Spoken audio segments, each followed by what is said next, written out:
KC, what up? Make some motherfucking noise. Yeah, let's do it. Yeah. Y'all ready? Hands up, hands up, hands up, hands up. Listen, that's how we gon' do it. Check me out, check me out. If you love hip-hop, everybody in the building say hell yeah. 14, 1983, nigga, I'm here. But let me fast forward 17 years, and you back to the basics, back to the mainstream. Hi-hats, snare, drum, bass, line, bass kicks. We go in the stereo, and shaking. Having fun with it, and we're rushing the paycheck. Couple years back, I wanna get paid. Step to that MC, step to the MD. You will be seized, getting better rock. Listen to the bebop, primo, Dilla on the regular. I'm trying to rock. Can't tell me nothing to my ears and tell me. I get my sound to this man. Hell yeah, I'm about to add a little boot here. Since we around shoot, let's do about 2 years. What is more info? I couldn't vote with a door. Early for Slumville, he gotta be cheating in the hands of rock man. Didn't feel from him till he got back to Michigan. Got a phone call. What up, Joe? Come up to the studio. We wanna hear more, so I want some more tracks. And we picked a few of those. Made a little note. Yo, I'm about to know. Listen, it's the story of a not really got Trinity. Dirty District Detroit Nelly. I'm thinking how could we fail? See a whole nother level when it came. I'm doing D12. Fans riding out, hands rising in a pile. The proof keeps stage diving in the crowd. Listen, I can do this, I can get used to it. But it's more facts, so let me backtrack, nigga. KC, what up? Make some motherfucking noise. Y'all ready? Let's do it.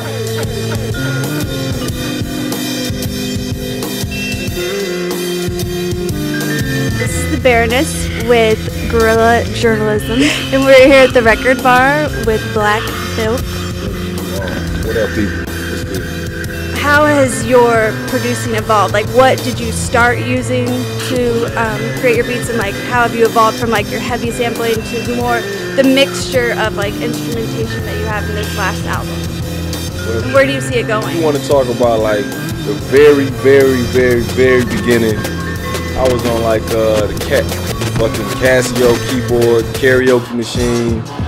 Then I moved over to like a Dr. Rhythm drum machine and fucking Roland W30 sampler. Then after that, I eventually moved over to the MPC 2000 XL, and that was like in 2001. So I've been working on that machine ever since. You know what I'm saying? Just banging out, chopping up records. A few little synth keyboards and whatnot, and yeah, that's basically it. Like everything start off with the MP, and once I get like the skeleton of the beat or the song, that's when I start like building on top of that. So with live musicians or MCs or whatever. So yeah. Y'all know who Slum Village is, man. You know what I'm saying? Them dudes right there fucking made me, get into this hip-hop shit for real, especially my man Jay Dilla, you know what I'm saying? Like, I love Tribe Called Quest, I love De La Soul, I love Outkast. The Slum Village, like I connected with that music so much, you know what I'm saying? It really made me want to get into this shit, so this shit is for them, man. Let's do it one more time. And being from Detroit, you obviously have probably been heavily influenced by Jay Dilla, and his birthday just was recently. Can you speak on how he personally affected you as an artist? Yeah, definitely. He was the artist, producer that made me want to get into, making beats, production, digging for records, you know what I'm saying? Just he was the person. Slum Village was the group that made me like really get into hip hop period, you know what I'm saying? Like I was already kind of into it, with the Tribes and the De Las, the obvious people, Outkast, all them.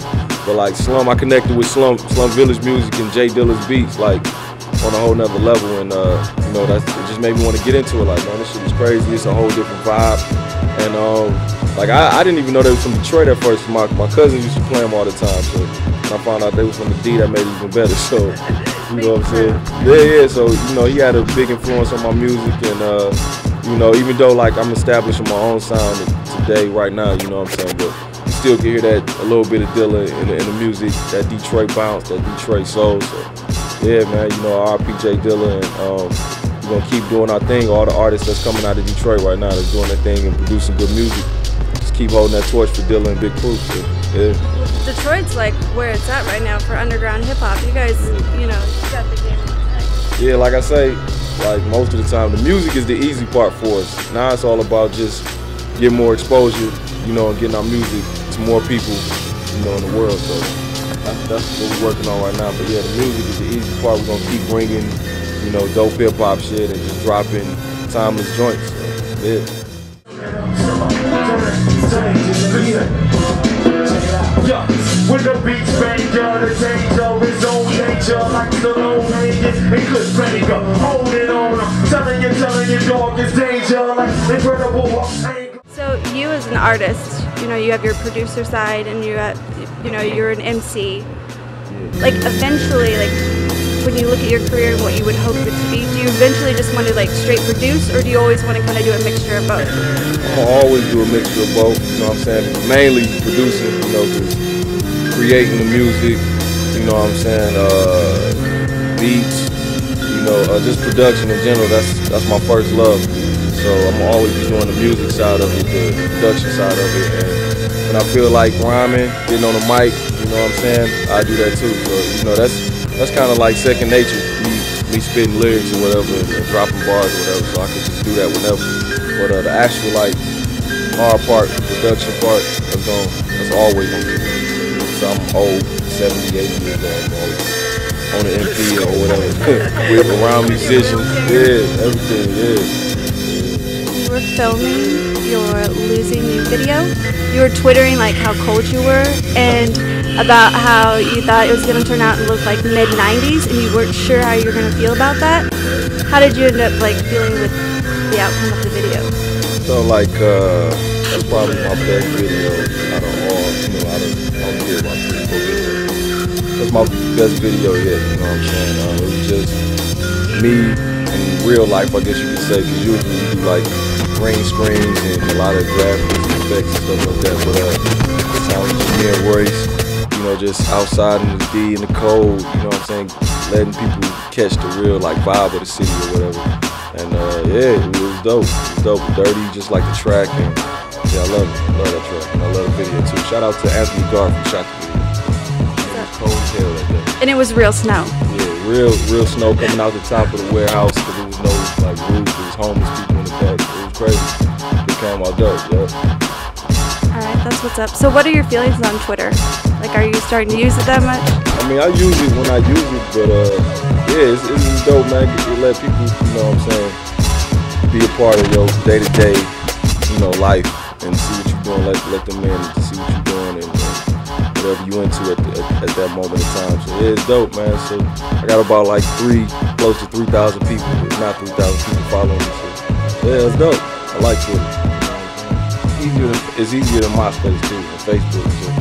MySpace is gonna be dying. Yeah, MySpace is kind of over on the MySpace tip, but so yeah, I'm glad you got the Twitter cracking, just hop on there. Is there anyone that you like to follow? Like, who's your Twitter? Hex Murder is probably the greatest Twitter ever. Of all time so far. You know what I'm saying? So his Twitter game is crazy. So yeah, make sure y'all following Hex too.